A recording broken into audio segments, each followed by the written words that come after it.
So hello everyone, welcome to digital Padhai. तो आज के इस वीडियो में हम शुरुआत करने वाले हैं पार्ट 3 की। पार्ट 2 हम ऑलरेडी बना चुके हैं। देखिए, तो हमारे पास जो आज का टॉपिक है वो है इंडिया, लैंड एंड पीपल। ठीक है, मतलब यहाँ पे किस प्रकार के लोग थे, किस प्रकार की ट्राइब थी जो इंडिया के अंदर आके सेटल्ड हो गई थी, ऐसे लोगों के बारे में और वो कहाँ से आए थे उसके बारे में चर्चा करने वाला है। ठीक है, चलिए। तो यहाँ पे क्या दिखा है? Primitive man. सबसे पहले समझो, प्रिमिटिव मैन का मतलब होता है आदिम मानव। ठीक है, यहाँ पे आदिम पुरुष बोलते हैं वैसे उसे। And came into existence simultaneously in India and eastern South Africa.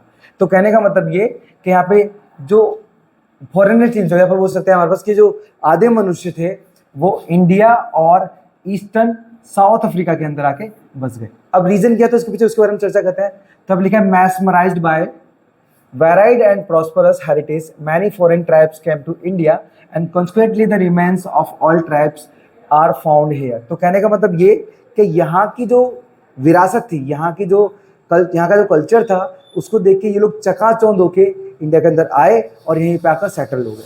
ठीक है, एंड आज भी वो ट्राइब देखी जाती है, लेकिन किस नाम से उसके बारे में चर्चा करेंगे। तो यहाँ पे सबसे पहले क्या दिया है कि the Dravidians were considered to be the most ancient people of India, but the modern researchers of linguistics and anthropology have proved that even before the Dravidians, 6 more tribes came and settled in India. हाँ, and let's explore more about them। तो कहने का मतलब यहाँ पे ये है कि जो ट्रेडिशनल रिसर्चर्स थे उन्होंने बताया कि एग्जैक्ट द्राविडियंस यहाँ पे सबसे पुराने लोग हैं, मतलब सबसे प्राचीन काल से वो रहते चले आ रहे हैं। लेकिन एज ए न्यू रिसर्चर्स उन्होंने बताया कि द्राविडियन से पहले भी 6 ट्राइब यहाँ पर रह चुकी है। ठीक है, वहाँ पे लिखा है कि ऑलरेडी यहाँ पे बोला है linguistic and anthropology have proved that, मतलब उन्होंने ऐसा प्रूव किया कि बिफोर द द्राविडियंस, मतलब द्राविडियन से पहले भी 6 more tribes came and settled in India, मतलब उनसे पहले आई, रही और यहीं पे सेटल्ड हो गई। एंड आगे लिखा है let's explore more about them, और उसके बारे में चलो आगे जानते हैं। जैसे यहाँ पे क्या है, नेग्रियोट यानी हब्सी पीपल। ठीक है ना, नेग्रिट्यूड क्या हमारे पास दिया, जिससे सम हिस्ट्रियंस बिलीव दैट नेग्रेट्स और Negroes and are most ancient inhabitants of India. तो कहने का मतलब ये कि कुछ हिस्ट्री बोल सकते हैं, इतिहासकार ऐसा जानते हैं कि सबसे पुरानी जो ट्राइब है वो नेग्रिट्यूड थे, मतलब हब्सी पीपल ही है। लेकिन they came from Africa via Baluchistan to India and they were black having height of 4 to 5 feet and curly hair. तो कहने का मतलब ये है कि एग्जैक्ट ये लोग कहाँ से आए थे, अफ्रीका, वो बलूचिस्तान से आए थे इंडिया के अंदर। And they were black. ठीक है, कहने का मतलब वो दिखने में ब्लैक थे और उनकी जो हाइट है वो 4 से 5 फुट की थी। और अगर बात करें उनके बालों की तो कर्ली हेयर थे। ठीक है, तो ये फिजिकल फीचर है जो कि जिस प्रकार से वो लोग दिखते थे। अब आगे कौन सी टाइप उसके बारे में चर्चा करते हैं। जैसे नेक्स्ट टॉपिक हमारे पास ऑस्ट्रोलॉइड। अब ऑस्ट्रोलॉइड में क्या दिया हमारे पास कि ऑस्ट्रोलॉइड यानी निषाद पीपल। देखो, ऑस्ट्रोलॉइड को निषाद पीपल भी कहा जाता है। ये जितनी भी ट्राइब्स है सारी की सारी आईएमपी है, एग्जाम में कंपलसरी आती है। सो इसे आप समझ लेना कि people of this tribes came from south east Asia. तो कहने का मतलब ये इंडिया के अंदर ये लोग साउथ ईस्ट एशिया से आए थे। एंड आगे लिखा है कि their physical future were black skin with broad head and flat nose and short in height etcetera. तो कहने का मतलब इनकी जो स्किन थी, या फिर बोल सकते हैं ये काले रंग के थे, काड़ू भाई थे। ओके, ये काड़ू भाई थे और इनका जो माथा था वो चौड़ा था, चपटे टाइप का माथा था। And short in height etcetera, और इनकी जो हाइट हुआ करती थी बहुत छोटी हुआ करती थी। लिखा है the Aryan who came later and on to India call them Nishad. जब आर्यन लोग इंडिया के अंदर आए तो ये हमारे पास जो ऑस्ट्रोलॉइड मतलब निषाद पीपल को उन्होंने निषाद पीपल के नाम से बुलाया। मतलब बोल सकते हैं कि निषाद उन्हीं ने नाम रखा था, किसने, आर्यन लोगों ने। एंड आगे लिखा है कि the origins of the tribes like Kol, Munda, Khasi and tribe of Assam, the tribes of Nicobars and Myanmars have similarities to the Australoid. तो कहने का मतलब ये, अगर हम इनकी ट्राइब्स की बात करेंगे तो इनकी ट्राइब्स हमारे पास कोल, मुंडा, खासी। ओके, कोल, मुंडा, खासी, दे दो सबको फांसी। एंड आगे लिखा है कि tribe of Assams and the tribes of Nicobars, Myanmars have similarities. तो कहने का मतलब ये निकोबार है, ये भी एक प्लेस है, एंड म्यांमार है, ये भी एक प्लेस है। इन प्लेसों के जो लोग हैं रहने वाले वो भी इन ट्राइब के जैसे ही है, मतलब उनके अंदर सिमिलरिटीज सेम है। और आगे लिखा है हमारे पास कि their contribution in the development of Indian culture and civilization in immense. तो कहने का मतलब ये कि इनका बहुत बड़ा योगदान रहा है जस्ट निषाद पीपल्स का, इसके कल्चर को रिच बनाने में, बहुत अच्छा बनाने में। एंड आगे लिखा है कि they made clay utensil and wore cotton cloth and knew many other skills and they had great religious beliefs too. तो कहने का मतलब ये कि यहाँ पे बोला है कि इन्होंने ही हमें मिट्टी के बर्तन बनाने सिखाए और कॉटन के क्लोथ्स दिए, ठीक है। एंड लिखा है कि मैनी अदर्स, और उनके पास बहुत सारी स्किल्स भी थी। एंड ये इनकी आस्था बहुत अच्छी थी, मतलब बोल सकते हैं कि जिनकी जो आस्था थी बहुत अच्छी थी लोगों के प्रति भी बोल सकते हो, या फिर भगवान के प्रति, ठीक है। एंड आगे क्या लिखा है हमारे पास, तो नेक्स्ट जो टॉपिक है हमारा वो है द्राविडियंस, उसके बारे में चलिए समझते हैं। देखिए सो यहाँ पे लिखा है द द्राविडियंस। द्राविडियंस की अगर बात करते हैं तो यहाँ पे लिखा है ओरिजिनली द्राविडियंस बिलोंग टू इंडिया। मतलब यहाँ पे क्या है, ये ऑलरेडी इंडिया के ही लोग हैं। And they were the direct descendants of stone age civilization and the creator of Mohenjodaro culture. इन्होंने ही मोहनजोदारो कल्चर बनाया था, इसको अंडरलाइन कर लेना, ठीक है। तो कहने का मतलब है ये बहुत समय पहले से यहाँ पे रहते आ रहे हैं। मतलब स्टोन एज का मतलब होता है कि एग्जैक्ट उस समय धातु वगैरह होती ही नहीं थी, जितने भी हथियार बनते थे, बर्तन बनते थे, सारे के सारे ये पत्थरों से बनते थे। तो इसीलिए ऐसे युग को, इरा को हम स्टोन एज के नाम से जानते हैं, ओके। एंड आगे लिखा है the tribe which came from north survived with their language and cultural futures later on they were only called Dravidians, ठीक है। तो कहने का मतलब ये है कि एग्जैक्ट ये अपने फिजिकल फीचर के साथ आए, अपने लैंग्वेज के साथ, अपने स्किल के साथ आए और यहाँ पे अपनी लैंग्वेज के साथ ही रहने लगे। एंड आगे लिखा है कि Dravidians gave the concept of mothers as goddess and father as god. तो कहने का मतलब इन्हीं ने जो कॉन्सेप्ट दिया था हमें कि जो फादर है ना, सॉरी मदर है जो गॉडेस के नाम, मतलब माता के तरीके से जानते थे, एंड फादर है वो भगवान के समान होते थे, ठीक है। मम्मी माता के समान और फादर पिता के समान होते थे, बोल सकते थे भगवान के समान होते हैं। And so the thought of Parvati and Shiva as mother and father develop, ठीक है। तो कहने का मतलब ये आप बोल सकते हो कि इन्होंने ही, मतलब बोल सकते हैं कि अपने पिताजी को, मतलब शिवाजी की, मतलब शिव जी की प्रति माना और अपनी माता जी को, मतलब अपनी मम्मी को पार्वती के समान माना, ठीक है। एंड आगे लिखा है कि moreover the traditions of worships nature is gift of the Dravidians. तो एज यहाँ पे वर्शिप बोला ना, इन्होंने ही नेचर, बोल सकते हैं हम, प्राकृतिक की पूजा करना सिखाया। एंड आगे the tradition of worships and with the धूप मतलब इंसेंस स्टिक, मतलब इसको अगरबत्ती कहते हैं, फिर दीप यानी lamp and aarti are considered to be the gift of Dravidians. तो कहने का मतलब ये कि इन्होंने देखो अगरबत्ती, इन्होंने धूप बत्ती और इन्होंने आरती करना भी हमें सिखाया, ठीक है। एंड आगे लिखा है कि besides nature and animals worships etcetera, और इन्होंने ही हमें नेचर और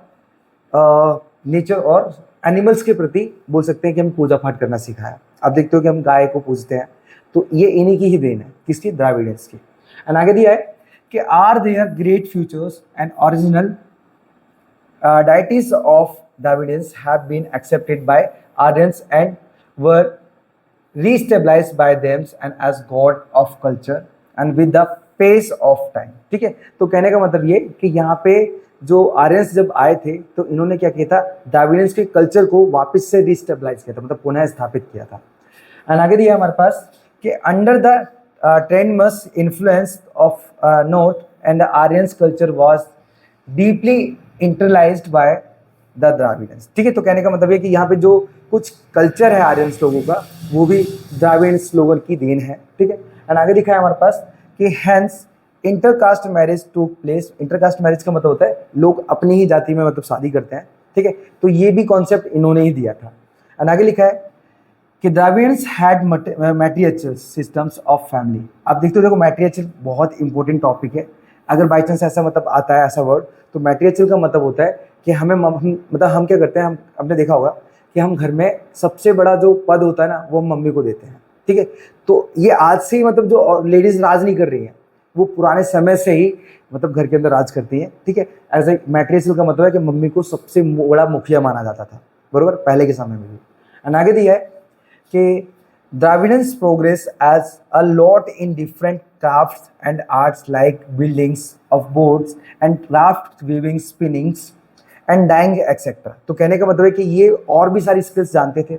जैसे यहाँ पे लिखा है कि एग्जैक्ट यहाँ पे क्या दिया है कि क्राफ्ट, आर्ट, बिल्डिंग्स बनाना, बोट्स बनाना, राफ्ट, वीविंग मतलब बुनना, स्पिनिंग, ये सब इन्हीं के काम थे। इनो और डाइंग, डाइंग का मतलब क्या है, एग्जैक्ट हम बोल सकते हैं कि जो रिसार्च पीपल थे उन्होंने तो हमें कपड़े दिए, क्लोथ्स प्रोवाइड किए, लेकिन इन्होंने कलर करना सिखाया हमें, ठीक है, कपड़ों पर कलर करना द्राविडियंस लोगों ने सिखाया। एंड आगे दिया हमारे पास कि due to the dominance of the Aryans and they shifted to the south India and settles there. तो कहने का मतलब है कि जब भारत में आर्यंस लोग आए तो एग्जैक्ट यहाँ से जो द्राविडियंस लोग थे वो एज ए सेटल्ड हो गए साउथ इंडिया के अंदर। And as a result today we can see the people speaking Dravidian family language like Tamil, Telugu, Kannada and Malayalam etc. तो कहने का मतलब जो साउथ लोग है ना, साउथ पीपल्स है, एज वो सभी के सभी जो ये लैंग्वेज बोलते हैं, जैसे तमिल हो गया हमारा, तेलुगु हो गया, कन्नड़ हो गया एंड मलयालम, ऐसे लोग हैं ना एग्जैक्ट ये सारे के सारे द्राविडियंस ही हैं, ठीक है, जो कि वहाँ पे सेटल्ड हो गए हैं। ओके, सो आई होप आपको इतना टॉपिक समझ में आ गया होगा। आगे हम चलते हैं।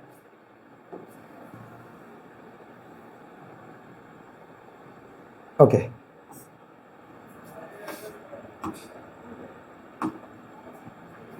सो अब है हमारे पास अदर ट्राइब्स। अदर ट्राइब्स मतलब क्या है, जो मैन ट्राइब्स है उनके अलावा भी और भी ट्राइब्स आई थी, उनके बारे में चर्चा की है।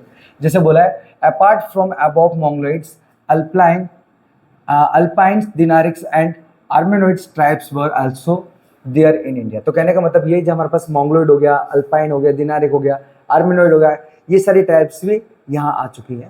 एंड आगे लिखा है मोंगलोइड, मोंगलोइड में लिखा है they came to India from north China with Tibet and settle down at north Assam, Sikkim, Bhutan, West Bengal etcetera. तो कहने का मतलब ये चाइना से आई और यहाँ पे नॉर्थ असम में जाके बस गए। एंड आगे लिखा है कि ये कौन कौन सी जगह पे, जैसे हमारे पास सिक्किम में जाके बस गए, भूटान में बस गए, वेस्ट बंगाल में बस गए और भी सारी जगह पे। And they gradually Indianised and themselves and Mongoloids peoples possessed the physical characteristics like yellow complexion। yellow complexion का मतलब क्या है, ये बोल सकते हो बहुत गोरे होते थे, मतलब हल्की सी इनकी जो चमड़ी होती थी वो पीली पीली रहती थी, ठीक है, मतलब बोल सकते हैं येलोइश दिखते थे ये। एंड आगे लिखा है कि फ्लैट फेस, फेस एकदम चौड़ा होता था, चुब्बी मतलब ये जो गाल होते थे वो दबे हुए होते थे, दबे हुए, ठीक है। एंड आगे लिखा है cheeks and almond shaped eyes etc having yellow complexion and Mongolians were known as Kirat। तो कहने का मतलब है उनकी आलमंड शेप की आंखें थी, अच्छा इस तरीके से आलमंड शेप की आंख थी, और एग्जैक्ट यहाँ पे इन लोगों को किराट लोगों के नाम से भी जानते हैं, मतलब किराट पीपल के नाम से भी जानते हैं। चलते हैं नेक्स्ट टॉपिक के ऊपर। ओके, सो हमारा नेक्स्ट टॉपिक ये है, यहाँ पे दिया गया है कि अल्पाइन, दिनारिक एंड आर्मेनोइड। तो ये सारे भी क्या अदर टाइप्स के अंदर आते हैं, इनके बारे में थोड़ा थोड़ा चर्चा कर लेते हैं।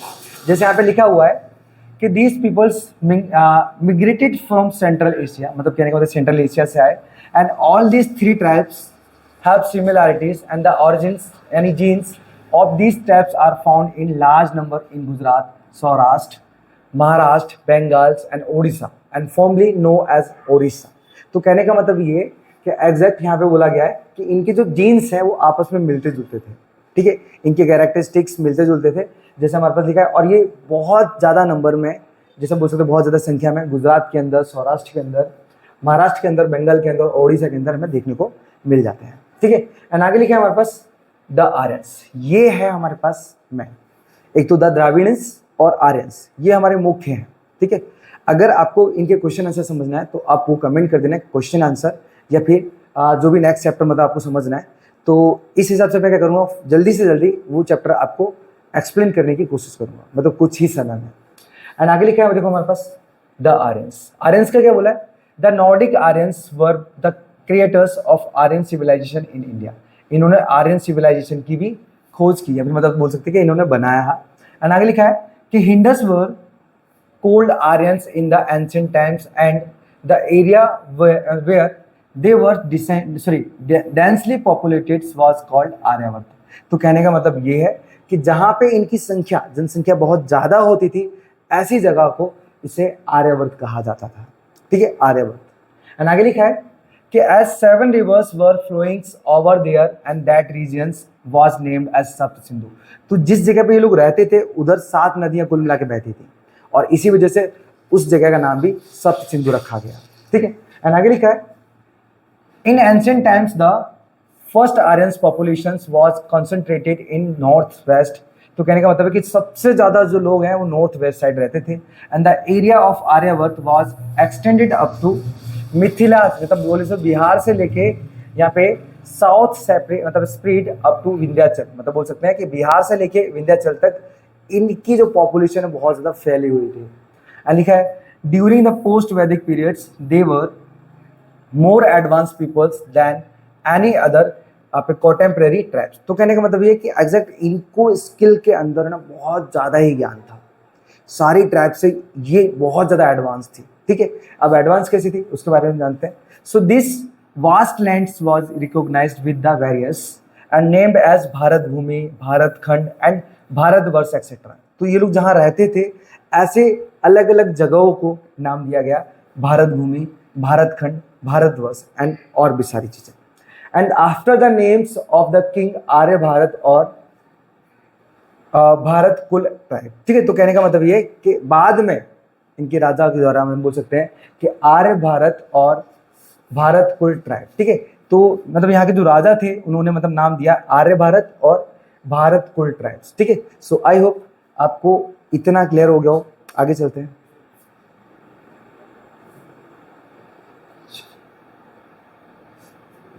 सो यहाँ पे दिया गया हमारे पास नेक्स्ट टॉपिक, यहाँ पे लिखा है आर्यंस वर नेचर लवर। कहने का मतलब ये कि आर्यंस प्रकृति प्रेमी बहुत ज़्यादा थे, उनकी पूजा करते थे प्रकृति की, ठीक है। सूर्य की पूजा करते थे, गाय की पूजा करते थे, जस्ट प्रकृति की पूजा करते थे, ठीक है। एंड आगे लिखा है कि they loved and worship the trees, rivers, the mountains, the sun and the winds and the rains. तो कहने का मतलब ये कि ये पूजा पाठ बहुत ज़्यादा करते थे, जैसे पेड़ों की, नदियों की, पर्वतों की, सूरज की और हवा और पानी की भी, ठीक है। एंड आगे लिखा है कि दे हैड कंपोज्ड हाइमन्स यानी रिचार्ज and for praying to various natural elements, ठीक है। तो एग्जाम हम बोल सकते हैं कि ये बहुत सारे नेचुरल एलिमेंट्स को भी जस्ट पूजा पाठ करते थे, मानते थे बहुत ज़्यादा, ठीक है। एंड आगे लिखा है सॉरी यहाँ पे थोड़ा सा क्या है मक्खी है।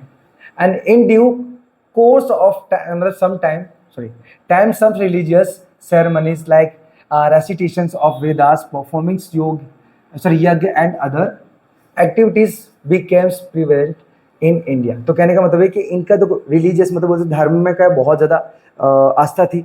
तो यहाँ पे क्या है, इन्होंने ही मतलब हमें वेद दिए और इन्होंने ही हमें यज्ञ करना सिखाया, ठीक है। और अलग और सारी बहुत सारी एक्टिविटी मतलब हमें प्रोवाइड की। And there was a fine यहाँ पे दिया amalgamation of those tribes and with their specific styles of living and harmonious culture and was formed and which gave India a glorious and prosperous heritage। तो कहने का मतलब ये कि इन्होंने क्या है जस्ट हमें मतलब बोल सकते हैं कि इनका जो कल्चर है वो हमारे कल्चर से एकदम मिक्स हो गया एंड जिससे एक हारमोनियस कल्चर तैयार हुआ, बोल सकते हैं बहुत अच्छा कल्चर तैयार हुआ कि was formed which gave India glorious and prosperous heritage. और इन्हीं की वजह से एग्जैक्ट ये ग्लोरियस है, मतलब बोल सकते हैं कि हाईलाइट है हमारा इंडिया का कल्चर। आप देखते हो कि अदर मतलब बोल सकते हैं कि फॉरेन कंट्री से लोग देश विदेश से आते हैं यहाँ पे, अलग अलग कल्चर देखते हैं और जस्ट यहाँ पे क्या होता है चकाचौंध हो जाते हैं, ठीक है। सो आगे लिखा है हमारे पास कि these foreigners and India tribes amalgamated in such a way over a long periods of time that they lost their individual identity, and through intercaste marriage and outsiders and local peoples were greatly influenced by the language, script and name and religious belief etc. and played a vital role in Indianizing these foreigners, and since ancient times a composite cultures and has been created in India। तो कहने का मतलब ये है कि बहुत सारे मतलब है ना जो फॉरेनर्स है वो इंडिया के अंदर आए रहे, व्यापार वगैरह भी किया और उसके बाद यहीं पे सेटल्ड हो गए इंटरकास्ट मैरिज करके, ठीक है। एंड इनके भी जो कल्चर है वो हमारे कल्चर से मिल गए, ठीक है, म्यूचुअल एक्सचेंज हो गया मतलब आप बोल सकते हैं यहाँ पे। एंड आगे दिया है कि they all then became Indians, ठीक है, और उसके बाद इन सभी को इंडिया मतलब कहा जाने लगा।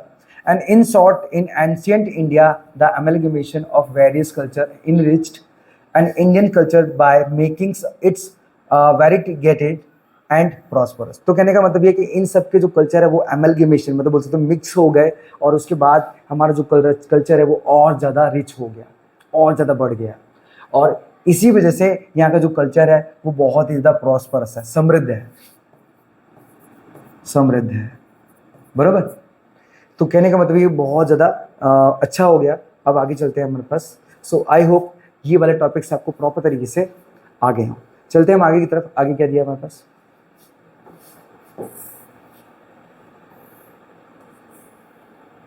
Okay,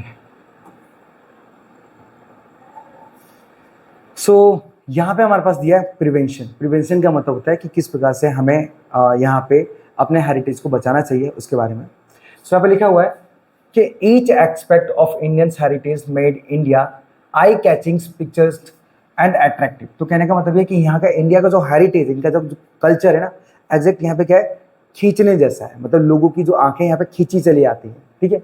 and heritage brought glory to the nations, और ये क्या करता है, बोल सकते हैं हमारे पास क्या, इस नेशन को चमकदार बनाता है यहाँ का जो हेरिटेज है वो।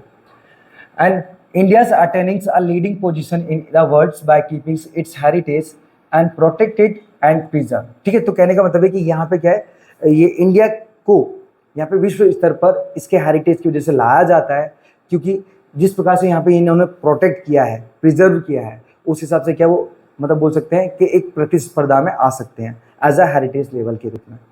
आगे दिया है हमारे पास कि thus it is the primary and pious duty of every citizen of India and to see that nobody harms the ancient memorials and also to preserve place having historicals and importance and values. तो कहने का मतलब ये कि हमारी एक primary बोल सकते हैं हमारे पास एक बेहतरीन ड्यूटी है, हमारा जो कर्तव्य है वो ये है कि एग्जैक्ट हमें मतलब हमें बिल्कुल भी अपने जो हेरिटेज को हार्म नहीं पहुंचाना चाहिए, और उससे जो मतलब वहाँ पे बोल सकते हैं कि हमारी जो यादगार चीज़ें हैं उसे लगातार बनाए रखना चाहिए, प्रिजर्व करना चाहिए, ठीक है, मतलब बचाए रखना चाहिए, और हिस्ट्रिकल इंपॉर्टेंस एंड वैल्यू देनी चाहिए।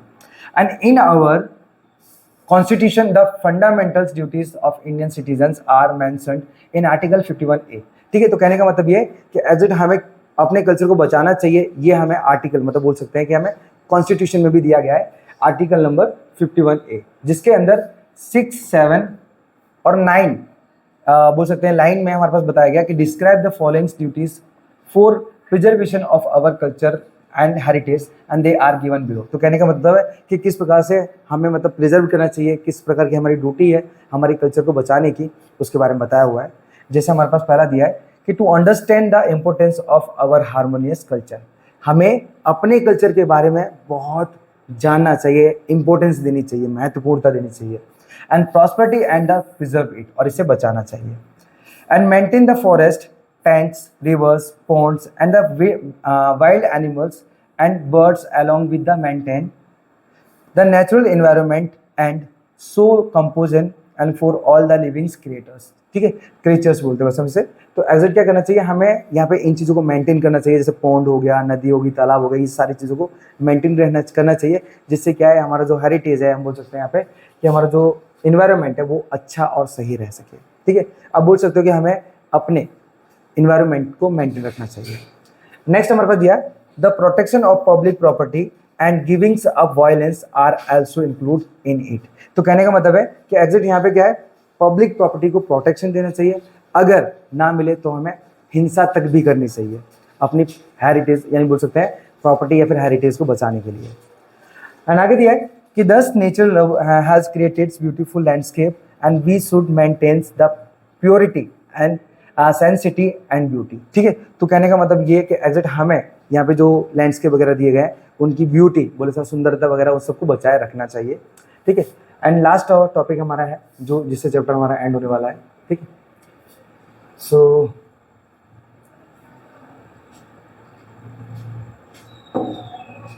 अब यहाँ पे क्या दिया है कि of this places considering it to be our moral duty, मतलब हमारी जो एक हमारा एक महत्वपूर्ण कर्तव्य है, ठीक है, and the Indians heritage is an outcomes of the development of the peoples of India over a long periods of time. तो कहने का मतलब ये कि अगर हमें अपना आउटकम देखना है तो हमें क्या करना पड़ेगा, इसको और ज़्यादा डेवलप करना चाहिए, एग्जैक्ट मतलब बोल सकते हैं कि लंबा समय तक चलाने के लिए। And nature has generously donated abundance prosperity to India. और यहाँ पे जो बोल सकते हैं यहाँ पे जो कल्चर है वो एग्जैक्ट बहुत ज़्यादा समृद्धता इंडिया को प्रोवाइड करता है, ठीक है, क्योंकि यहाँ पे क्या तरह तरह का कल्चर दिए गए हैं, हेरिटेज दिया गया है, वो सारी चीज़ें। एंड आगे लिखा है कि India achieved invaluable opportunities in all the fields for gradual developments due to the Indians peculiar natural structure, ठीक है। तो कहने का मतलब ये कि यहाँ पे क्या बहुत सारी मतलब इंडिया को भी अपॉर्चुनिटी मिली है एज अ डेवलप होने की, ठीक है, और मतलब आगे आने की। एंड आगे दिया है कि in this way the Indian heritage is result of development of the peoples of India in the social economical अपने बोल सकते हैं political and cultural fields over centuries, ठीक है। तो कहने का मतलब ये कि एग्जैक्ट इन तौर पे भी हमें डेवलपमेंट देखने को मिला है, मतलब सामाजिक तौर पे अगर देखें तो यहाँ पे देखिए सामाजिक इकोनॉमिकल का मतलब समझिए कोई व्यक्ति अगर बाहर से गुजरात के अंदर आता है या फिर कहीं और आता है तो एग्जैक्ट क्या है यहाँ पे हम बोल सकते हैं कि फ़ायदा होता है, ठीक है, फ़ायदा होता है। एंड पॉलिटिकल रूप से भी होता है, कल्चरल रूप से भी होता है, और भी लगातार आगे सेंचुरी तक हमारा जो कल्चर है वो लगातार बना रहेगा। ओके, सो आई होप आपको ये पूरा चैप्टर अच्छी तरीके से समझ में आ गया हो, ठीक है। अगर आपको नेक्स्ट कोई चैप्टर की रिक्वायरमेंट है आप कमेंट कर सकते हो, और अगर आपको क्वेश्चन आंसर भी समझना है तो भी आप कमेंट कर देना, जिससे कि मैं जल्द से जल्द आपकी वीडियो तैयार कर दूंगा। ओके, सो मिलते हैं हम नेक्स्ट वीडियो में, तब तक के लिए धन्यवाद।